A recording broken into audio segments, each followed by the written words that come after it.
Júlia Vieira, trabalha aqui com a gente no 360, e ela acaba de me avisar e de me enviar o seguinte: o Telegram abre uma nova fase no ataque ao PL das fake news aqui no Brasil.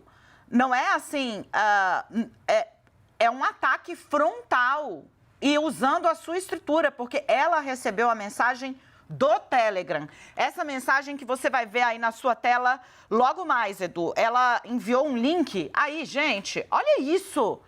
Gente, Telegram Brasil, a democracia está sob ataque no Brasil. A Câmara dos Deputados deverá votar em breve o PL 2630-2020, que foi alterado recentemente para incluir mais de 20 artigos. Nunca foram amplamente debatidos. Veja como esse projeto de lei matará a internet moderna. É uma ação ainda mais grosseira e ofensiva do que a do Google, que foi alvo de determinação judicial para apuração. O Telegram, que há pouco tempo atrás nem escritório mantinha no Brasil, exatamente, o Telegram, que abriga grupo neonazista e defende o sigilo desse grupo neonazista, dizendo que isso é liberdade de expressão, grupo utilizado para forjar o caráter do cidadão que desembarcou numa creche no Espírito Santo e matou criança. É esse grupo que o Telegram está blindando. Diz que a lei anti-fake news pode matar a internet moderna. É um ataque brutal, é um ataque frontal e que certamente vai levar novamente o caso à justiça, uma discussão sobre os limites das atuações dessas plataformas e do modo como elas estão utilizando a sua base de clientes para tentar fazer aí barulho mobilizar contra a votação. Lembrando que o próprio presidente da Câmara, Arthur Lira, tratou como inacreditável o processo feito pelo Google, né? E disse que acionaria ali o Google na justiça.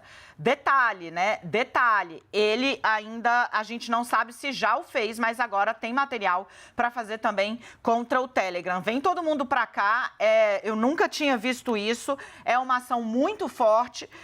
Yuri Pita e Leandro Rezende já de volta aqui comigo. Yuri, boa tarde, eu começo com você. É brutal a campanha, frontal, grosseira, mais grosseira do que a feita pelo Google, dizendo aí que o PL anti-fake news pode matar a internet. Atenção, você que está mobilizado sobre esse assunto, que tinha dúvidas sobre o quanto as plataformas estão se expondo, porque no fim isso vai drenar dinheiro delas, é disso que se trata, né? Agora fica claro aí que é uma exposição inédita na história do mundo sobre como usar seus próprios meios, né, e o serviço que você oferece para fazer pregação contra uma proposta legislativa. Yuri, começo com você. Oi, Dani, boa tarde para você, Renata, Leandro, e para quem está com a gente aqui no 360. Vai ficando, de fato, muito evidente toda a ação que cada uma das plataformas vai adotando pelos seus próprios canais. E aí, a grande questão que fica, e coloco essa questão como uma questão que eu não tenho resposta, do quanto estas plataformas estão agindo de forma coordenada, de forma integrada ou não, ou se cada uma dentro dos canais que tem está fazendo a sua própria ofensiva contra a regulamentação das plataformas digitais no Brasil. E por que eu digo isso?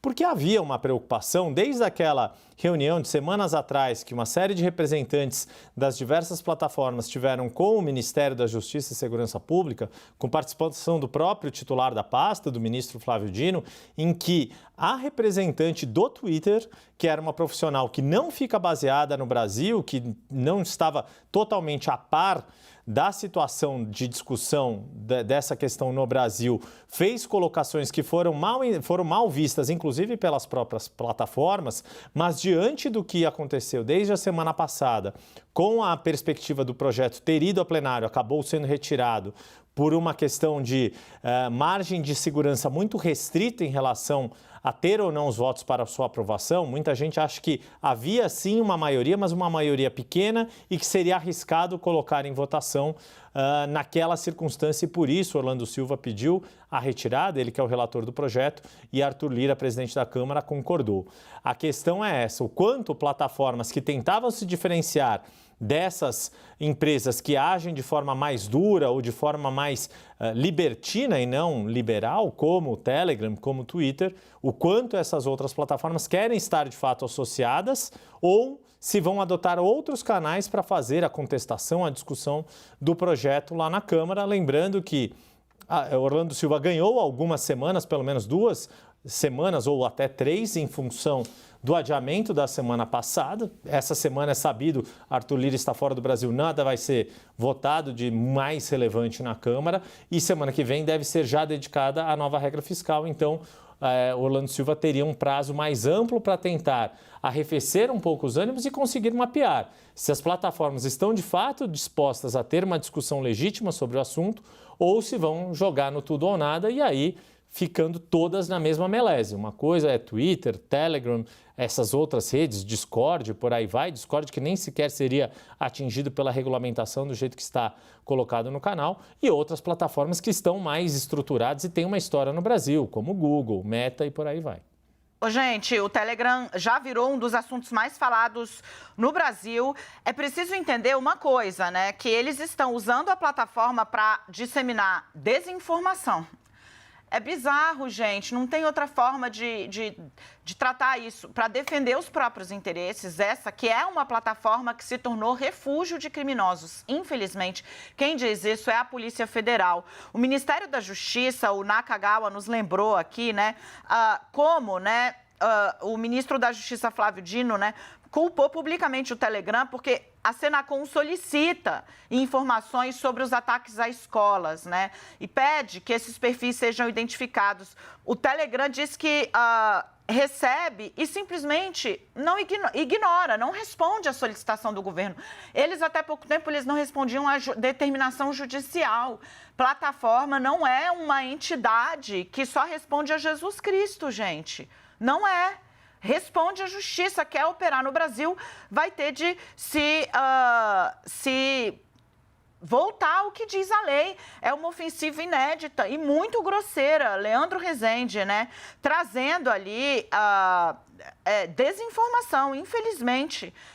Não chega a ser novidade. O Telegram é uma das mídias, dessas plataformas, uma das mais polêmicas no mundo inteiro a respeito desse assunto. Eu quero te ouvir, Leandro. Dani, e é um expediente que o Telegram já usou em outros países, por exemplo, o caso da Alemanha, penso que é emblemático, porque lá tem, obviamente, uma discussão sobre neonazismo que está em um outro patamar do que a discussão que a gente faz aqui no Brasil, né? Eu não estou falando de gravidade, mas estou falando em questão histórica, mas o que chama a atenção de quem acompanha o debate lá na Alemanha, o debate aqui no Brasil, é que a coisa aqui se dá de uma maneira muito mais explícita. As plataformas lá fora, quando países da União Europeia estavam discutindo formas de regulamentar, o Brasil pega um pouco da legislação que há lá fora, traz para cá, está tentando aí se colocar, se construir de alguma maneira parecido com o que já está posto em outros países do mundo, e as plataformas fizeram um jogo duro e pesado também, mas o que chama a atenção dos especialistas com quem converso é que aqui a coisa se dá de uma maneira muito mais explícita, com o texto do Google, por exemplo, que foi colocado na página inicial do buscador, com as induções que a gente trouxe aqui, a pesquisa do NetLab, da UFRJ, né, apontando para como o Google induziu as pessoas a pesquisarem PL da censura em vez de PL 2630. E agora a gente chega no Telegram, que é uma plataforma, e aí eu vou abrir aspas aqui para a Polícia Federal do Espírito Santo, que não tem nenhuma predisposição em colaborar com as autoridades brasileiras. No dia 28 de abril, né, no mês passado, portanto, a gente fez um histórico aqui no CNN 360, explicando para as pessoas exatamente por que o Telegram foi suspenso do Brasil. Essa decisão já caiu, tanto que o aplicativo está funcionando a ponto de disparar esse tipo de mensagem contra um projeto de lei. Mas a suspensão ali se deu por conta de seguidos descumprimentos de decisões judiciais e de uma insistência do Telegram em não colaborar com uma investigação sobre o movimento neonazista no Brasil, que foi, segundo a PF apontou, responsável por estimular um jovem de 16 anos a entrar numa escola no Espírito Santo e matar professoras e alunos. E, além disso, nessa representação da Polícia Federal, tem ali outros exemplos de investigações, por exemplo, sobre abuso sexual infantil, que o Telegram também foi solicitado para que removesse conteúdo, e o Telegram simplesmente diz o seguinte: olha, eu tirei o grupo do ar, e isso, obviamente, não é combater o crime. Você tira o grupo ali, ele aparece com outro nome lá na frente. O que as autoridades brasileiras queriam, né, nesses casos de abuso sexual infantil e nesse avanço do movimento neonazista, é saber quem cometeu esses crimes. E o Telegram acha que tem ali uma licença para jamais colaborar com as autoridades brasileiras e, mais, seguidamente descumprir ordens judiciais, o que é ainda mais grave. Eu estou tentando falar aqui com o Orlando Silva, que é o relator do PL. Acho que vale a gente também tentar falar com o Mendonça Filho, que é autor de um projeto, digamos, alternativo. E enquanto você faz esse contato, eu vou chamar o Nakagawa, porque ele está monitorando as visualizações. Naka, em menos de 20 minutos, mais de 100 mil pessoas já viram esse ataque do Telegram ao PL das fake news. De novo, é uma ofensiva inédita, até para termos de Brasil, onde as plataformas se expuseram muito mais do que se expuseram na Alemanha, na Europa, quando o mesmo tema, a regulação de redes, foi debatido. Agora, Naka, como é que está o contador de visualizações do Telegram? O reloginho aqui está marcando 113 mil visualizações desta mensagem, que foi enviada pelo canal do Telegram oficial. O Telegram Brasil tem um canal oficial para todo mundo que está dentro do aplicativo. Normalmente, eles mandam por esse canal mensagens do tipo: olha, temos um novo tipo de funcionalidade no aplicativo, tem uma nova camada de segurança, você consegue criar grupos assim, assado. Só que, desde a semana passada, o Telegram tem usado esse canal oficial para defender esta posição contra o projeto de lei que está tramitando no Congresso Nacional. E eu chamo a atenção para um aspecto que eles reclamam, o Telegram reclama, que este projeto de lei transfere poderes judiciais aos aplicativos. Eu vou ler um trecho aqui da carta. Esse projeto torna as plataformas digitais responsáveis por decidir qual conteúdo é ilegal, entre aspas, em vez dos tribunais, e fornece definições excessivamente amplas de conteúdo ilegal. É curioso que uma plataforma reclame desse tipo de característica que é vista no mundo real. Se eu sou dono de um shopping center em qualquer cidade brasileira, eu sou dono daquele imóvel, aquilo é uma propriedade privada de uso público. Basicamente, juridicamente, é basicamente o que são as redes sociais. São entidades privadas de utilização pública e gratuita no seu acesso normalmente. E cabe ao dono do shopping, por exemplo, observar se os visitantes do shopping não estão cometendo nenhuma ilegalidade, nenhum crime.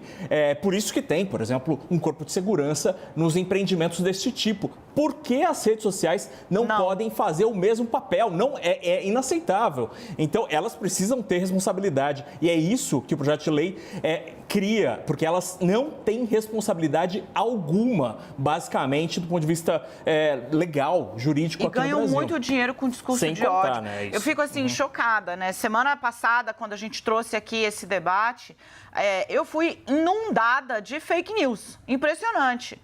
Colocaram na minha boca discurso que eu não fiz, editaram uma fala que eu fiz, cortando quem era o responsável pela fala, para aparecer, para falsear. O Estadão fez até uma checagem, não adianta. Eles só provam o ponto. É uma máquina de ódio que se mobiliza através de mentira. Mentira curta e grossa, assim, e não adianta. Faça você o que você fizer, você pode ser séria, você pode se cercar de cuidados. Não adianta. Eles vão continuar agindo dessa forma. As plataformas, isso cria um sistema de vigilância permanente. É sim o que você já deve fazer. Senão, como é que você não proíbe pedofilia no seu canal? Não pode, irmão. Qual é a diferença, então, entre você e fórum nojento de dark web? Nenhum. Se você não vigia conteúdo, você já vigia. Ou então você está operando numa base de legalidade inacreditável. Renata, quero te ouvir.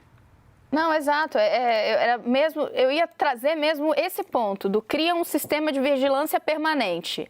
Aí o que o Telegram diz? O projeto exige que as plataformas monitorem as comunicações e informem as autoridades em caso de suspeita de que um crime tenha ocorrido ou possa ocorrer no futuro. Qual é o absurdo dessa afirmação? Porque, primeiro, que quem está nos assistindo precisa entender. Todas as plataformas já fazem um monitoramento do que eu, você, todos nós compartilhamos nas suas plataformas para usar para fins mercadológicos, para fins financeiros, para te vender propaganda, para vender para terceiros. NACA vai conseguir explicar até isso melhor. Mas o fato é, isso já acontece. Não tenha ilusão de que isso não acontece. Segundo, o que as plataformas estão querendo argumentar é que elas até podem fazer isso, porque todas elas têm ali, né, algum tipo de código, né, algum tipo de termo em que elas dizem que não pode, tal coisa é proibida, tal coisa fere os termos da plataforma. Mas elas querem fazer isso até a página 2, para mostrar para fora de que sim, elas têm compromisso, mas se tiver uma lupa da lei e elas forem obrigadas de fato, ou seja, isso implicar em custo, elas não querem. Então, é até onde elas querem. Olhar a legislação e ter mais uma obrigação, aí não dá para ser debatido. E achei muito interessante porque, olha o que a argumentação. Para evitar multas, diz o Telegram, as plataformas vão escolher remover qualquer opinião relacionada a tópicos controversos, especialmente tópicos que não estão alinhados à visão de qualquer governo atualmente no poder. Então, a gente tem, ao meu ver, um exagero e uma desinformação. Primeiro que o PL das fake news em nenhum momento diz que não pode postar algo que critique o governo de plantão. Isso é mentira. Segundo, que se a plataforma está dizendo que, no caso de um debate no Congresso, então os parlamentares eleitos pelos brasileiros, se eles decidirem que há uma legislação que cria obrigações acessórias às plataformas que ganham dinheiro no Brasil, a plataforma está dizendo que, para não ter problema nenhum, ela vai limar o seu direito de se expressar. Então aí, em vez de cobrar o parlamentar, me parece que tem que cobrar a plataforma, porque ela está falando para você que ela não vai ligar para essa legislação, que ela vai simplesmente buscar um atalho e vai tolir a sua livre expressão na plataforma. É isso que eu extraio desse posicionamento que está aqui. E, por fim, até para, eu acho que colocar aqui uma outra perna desse debate, porque quando a gente debate o PL das fake news e a gente diz que algo tem que ser feito, gente, algo tem que ser feito à luz de hoje, mas vocês precisam entender que a inteligência artificial está chegando e aí a coisa vai ficar ainda mais descontrolada. Esse universo de proliferação de informações falsas, de informações falseadas, né? Que são falseadas no sentido de que ali é colocado um lustre, uma polida para parecer, para te enganar, e as pessoas que têm essa intenção, elas vão ter instrumentos ainda mais eficazes de fazer isso. Se não houver, de fato, um debate na sociedade que passe, sim, por legislação, para que medidas sejam tomadas, aqui eu não estou dizendo exatamente qual tem que ser, mas medidas sejam tomadas, esse problema não vai sumir, ele só vai crescer. É inacreditável, assim, hoje eu estava vendo ontem que um homem foi assassinado, né, morreu depois de ter sido falsamente acusado de furto. Mentira, gente. Em última instância, a pandemia está aí para mostrar isso. 700 mil mortes e ainda tem gente disseminando desinformação sobre vacina. 700 mil mortes, ainda tem gente disseminando desinformação sobre cloroquina. 700 mil mortes. Parece assim, o Brasil parece preso, o mundo parece preso numa rede paralela, num mundo, no universo paralelo, onde é defensável mentir, não é. E mentira muitas vezes custa vida. A Covid está aí para nos provar isso. A plataforma também, o Telegram, suscita uma série de desinformações aqui e levanta questionamentos baseados no mais absoluto nada. Telegram, esse, aliás, ele estava na lista de convidados para a reuniãozinha lá, o convescote de extrema-direita hoje na Câmara dos Deputados, Leandro? Vou dar uma conferida aqui. Esse evento está marcado, Dani, para quinta-feira, né? Eu vou olhar aqui a lista Acho que não estava, não. Não estava, Acho que não. Mas acho que é importante também pontuar nisso. Todos convidados, mas pelo menos uma das plataformas que eu procurei, a Meta, já disse que não Não Porque vai, isso também diz não tem muito nada, sobre né? elas, entendeu? Vai sentar à mesa com gente que conseguiu torturar, inclusive, um artigo da Constituição para criar o terreno para defender golpe de Estado, como se isso pudesse ser aceitável. Isso diz muito sobre as plataformas e sobre a disposição que elas estão de atuar dentro do mínimo parâmetro legal aqui no Brasil. Nakagawa, dá para a gente ir monitorando aí como é que está o avanço da disseminação? Nesse momento, o Telegram já é um dos assuntos mais citados do Brasil, numa outra rede social também polêmica, é o segundo assunto mais citado. Rita Lee, a gigante, é quem está pisando na cabeça da mentira, sendo ainda o assunto, o termo mais citado no Brasil neste momento. Naka? Aqui, olhando pela mensagem aérea original, só para voltar para o reloginho, agora já são 153 mil visualizações dessa mensagem. E uma lembrança importante nessa história é que o Telegram usou esse mesmo canal de comunicação, Dani, para negar a acusação feita pelo ministro Flávio Dino de que o Telegram, como plataforma, não teria respondido à solicitação de informação da Senacom. Segundo o Telegram, na mensagem anterior a essa postada hoje, eles não foram contatados em 13 de abril, dia em que outras plataformas, Google, Facebook, TikTok, Twitter e Kuai, foram contatadas. O Telegram diz que não teria sido contatado naquele dia, o que só ocorreu uma semana depois. Mas aí vale lembrar uma coisa bem importante. O Telegram, do ponto de vista de jurisdição aqui no Brasil, pode ser considerado um ente bastante distante do Brasil. Suspeito que não tenha CNPJ e toda a operação, do ponto de vista burocrático, não está aqui em solo brasileiro, tanto que há sempre dificuldade em contatar, seja da justiça... Eles não tinham nem advogado aqui. Pois é. Para você entender como assim, os caras estavam assim... Ordem do Supremo? Não tomei conhecimento, não chegou aqui onde eu estou. E lá, vamos lembrar, o Telegram foi criado por desenvolvedores russos e que em um dado momento, ao longo dos últimos anos, se mudaram para os Emirados Árabes Unidos e hoje a sede oficial comercial fica em Dubai, ali nos Emirados Árabes, e é a partir dali que a operação acontece. Que bom, e eles citam países autocráticos, né? Interessante.